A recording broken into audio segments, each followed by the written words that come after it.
1,92,000 আমি বছরে করেছি যে সব জায়গায় আমার মিট করতে গেলে তো কিছু টাকা আমার দেখেন ঠিক আছে 1,92,000 টাকা তোমার হয় মানে অ্যাকচুয়ালি নিতে গেলে 1,92,000 টাকা হয় আর বছর লাগে কি মিট করতে পারবে বছর লাগে না বছর আমার লক্ষ্য তো হয়েছে যে যা হয়েছে তো হয়েছে হ্যাঁ তো শুধু সব বন্ধ স্টপ আর এটা কিস্তি আর কোনো লোকের মতো হয়েছে কিস্তি আমার কিন্তু দিয়ে শুধু পারবো না লাভও পারবো না যেমনি আছে তেমনি করে থাকি আমি 1,60,000 টাকার মধ্যে আছি যেই মাসে এই ব্যাপারটা শুনি ওই মাসে 22 তারিখ 23 তারিখে শুনি এই ব্যাপারটা ওই মাসে অলরেডি 16,000 টাকা হয়ে গেছে মানে 16,000 টাকা হয়ে গেছে এটা হয়ে যাওয়ার পরে আর 2 মাস টাইম নিয়েছে 2 মাসে একটু পারবে ওইটা লিয়ে হয়েছে 60 আর 16,000 1,76,000 ওই 1,76,000 ব্রেক থাকে আমি তোরে কত টাকা দেই এর বাইতে বাপমার লক্ষ্য থাকুন 1,76,000 তুই পাবি না এর বাইতে আমি যতটুকু পারবো অ্যারেঞ্জ করে আইনা তোরা এই টাকাটা দিব তুই এইটা নিয়ে মিট করবি ওটা মিট করবি আমি যাইতে পারবো না ওইখানে কারণ আমি কোন জায়গায় শো হইতে পারবো যেহেতু তুই আমার ফ্লোরের লোক ক্যান্ডাম তোর দিন লাগেছে আমরা দুজন টাইম বের করে দেবো তোরা আমি এটা নিয়ে কাম না যেহেতু এর বাপে ফোন দিছি মুরগি মানুষের বাপ এর তো কইছিলাম স্যার তো শুনলো না আমার বাচ্চা দিতেছে আপনি আসেন আপনি বস মানুষ আমি ওইটা প্রথম আমি করতাম না তারপরে বই নেওয়ার নাম্বার দিচ্ছে বই নিয়ে খেলে প্রতিদিন যাবো আমি না আমি এই জ্বর ব্যাপার যাইতাম না আমি ইয়ে করতাম না আপনাকে ভাই বোন আপনারা জানেন সেটা কি করবেন করেন না আমার ছাড়তেই আছে না প্রতিদিন না ভাই এইবারের মতো করে দেন পরে লাস্টে আমি আবার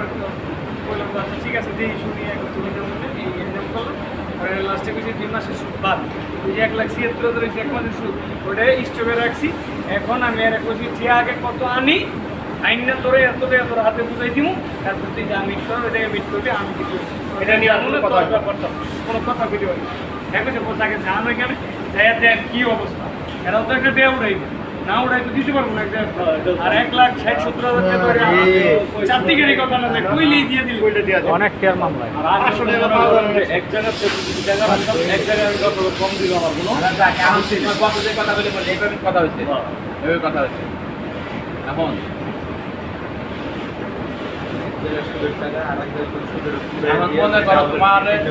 তোমার তো এত টাকা দিতে পারতেছে তুমিও জানো ভালো করে দেওয়ার মতো তৌফিক নাই যা ছিল ওর বাপ না তো বোনেরা সব কিছু লিখে নিয়ে গেছে তুমি এটা সবচাইতে যদি এখন যদি ইয়ার দৃষ্টি থেকে সবচেয়ে বড় ভুল করছো তুমি এই জায়গা তোমার স্বার্থ কাজ করছে জায়গা তোমার স্বার্থে কাজ করছে তুমি খুব খারাপ কাজ করছো এটা তোমার ভাবা উচিত ছিল যে না রে আমার কারণ একটা মানুষ খারাপ হবে এটা আমি না দেই ও মরে যেতে ওইভাবে মরতো তুমি এটা কি আল্লাহর কাছে কি আমরা এভাবে করলে পারি কি দায়ী থাকে যাবো এগুলো করবা না ভবিষ্যতে কখনো এগুলো আর কি করবা না আর যদি আমি তোমাকে দুজনে ডাকছি এই উদ্দেশ্যে ভবিষ্যতে যদি কখনো এই ফ্লোরের ভিতরে তোমাকে দুইজনে তোমারও বলতেছি ইভেন একটা হেল্পার হোক কাউকে যদি 1 টাকা দাও সরি ভাই ওই দিনকে তোমাকে আমি রাখতে পারবো ইভেন একটা হেল্পারও যদি 1 টাকা আমার কানে আসে যে 1 টাকা দিয়ে করো তুমি বাহিরে তুমি 1,000 কোটি টাকা ইনভেস্ট করো কোনো সমস্যা নেই কিন্তু ফ্যাক্টরির ভিতরে 1 টাকা কারোর সাথে লেনদেন করো 1 টাকা লেনদেন করাতে হলে আমার জানা থাকতে হবে বসের জানা থাকতে হবে বস আর 1 টাকা মরে যাক হ্যাঁ যদি আমি কারো সাহায্য করি 1,00,000 টাকা দিয়ে দেবো ও মরে যখন যাচ্ছে তাহলে ওই টাকা দাবি নেই আমি যদি কারো ঘরে ঢুকাবো তাকে ঘর থেকে বের করবো না ও ঘরেই থাকবে আমি যদি মানবতায় দেখাই তাহলে কি করবো ঘরে থাকবে ও ঘরের বাইরে আসবে ওটা আল্লাহর রাস্তা আল্লাহর রাস্তা তুমি 1,00,000 টাকা দান করে দেবে আল্লাহর রাস্তা দিয়ে দেবে 1,00,000 টাকা 10 টাকা বারো 5 টাকা বারো 2 টাকা বারো আল্লাহর রাস্তা তাছাড়া ফ্লোরের ভিতরে এই 2 ফ্লোরের ভিতরে কারোর সাথে কোনো টাকা পয়সা লেনদেন করা যাবে না অন্য তুমি বাসায় বেড়াতে যাও খাইতে যাও আনন্দ ফুর্তি করো এটা সবাই সাথে আমাদের সাথে এই ব্যাপারে হারাম আমি তোমারও কি বলছি না ইভেন একটা হেল্পারের কাছ থেকে যদি আমার কানে আসে যে টাকা নিছো ওই দিনকে থেকে সাথে ক্লোজ আমার ভিতরে 2টা জিনিস নাই আল্লাহর রহমতে নুকসেমি আর টাকার নিশা আমি পছন্দ করি এখন যদি তোমাকে এই বিচার অফিসে যায় দুজনকে বাড়ি করে বাইরে দিয়ে পাঠাই দিব যে বা মারামারি করে আমাকে কোনো সমস্যা নেই এই বিচার তো আমরা ফ্লোরে দিয়েও নেই কেউ কাছে আমার যত বড় সমস্যা হয়েছে স্যার আমি তুমি জানো তার জন্য দিছে বিচার তো জায়গা মতো এমনি আমরা কি পারতো না আমরা কি খুঁজতে গেছি আমি কি জানতাম আমি কি জানতাম আও জানতো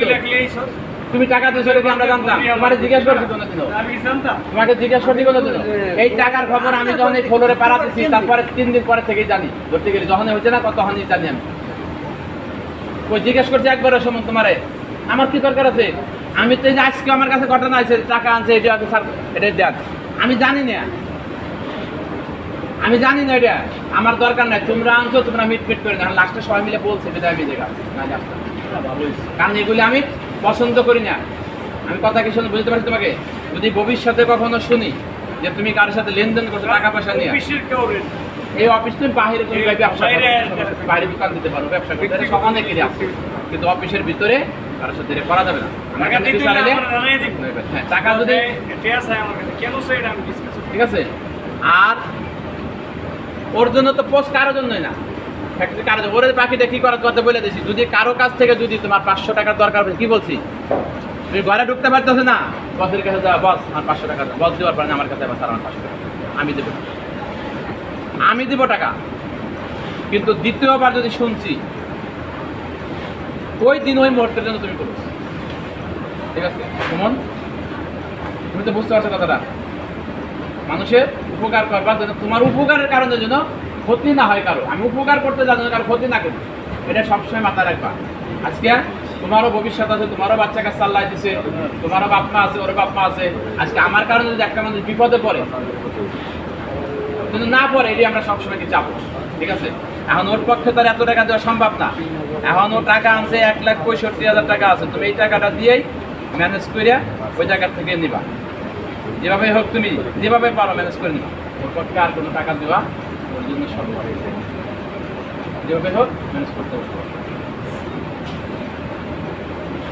টাকাটা দিয়ে দেন। টাকাটা গুণ এটা অপমান না করে জুতা দিয়ে দিলে বাড়ি যাবেন সবার সামনে। এটা পরে, সেটা পরে করে, এখন তুমি কোন আমার সামনে বলে বলা তো না, টাকাটা গুণ।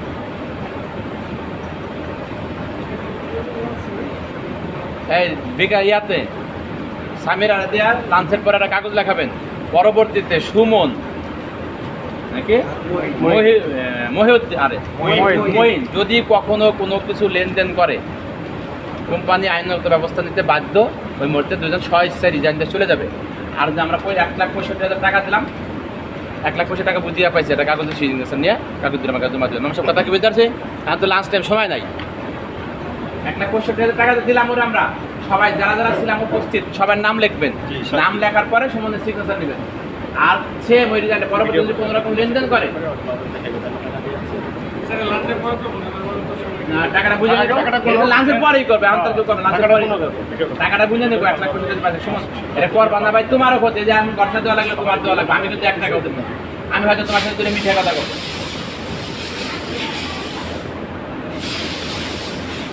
আর তোমার তো আচ্ছা গালি আর লাভ নাই, গালাগালি মেরে মুখ কষ্ট করবে কেন? তুমি আমার আপন ভাই না, আপন বোন না, আপন কেউ না,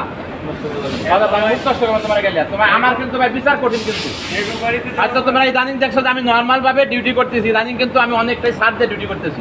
বাংলা কথা যদি বলি, এর বাবাই স্যার হাউ এরকমই। করে কান্দান এটাই সত্য। ইদানিং যদি আমি বলি তোমাদেরকে অনেকটা সার দিয়ে আমি ডিউটি করতেছি, কি দিয়ে কিন্তু- সান্ত্বনা দেবো? দেওয়ার মতো কিছু নেই। চাই না যে তোমাকে আমি এই জায়গা থেকে তোমার চাকরি এই বয়সে একটা মুরব্বী এভাবে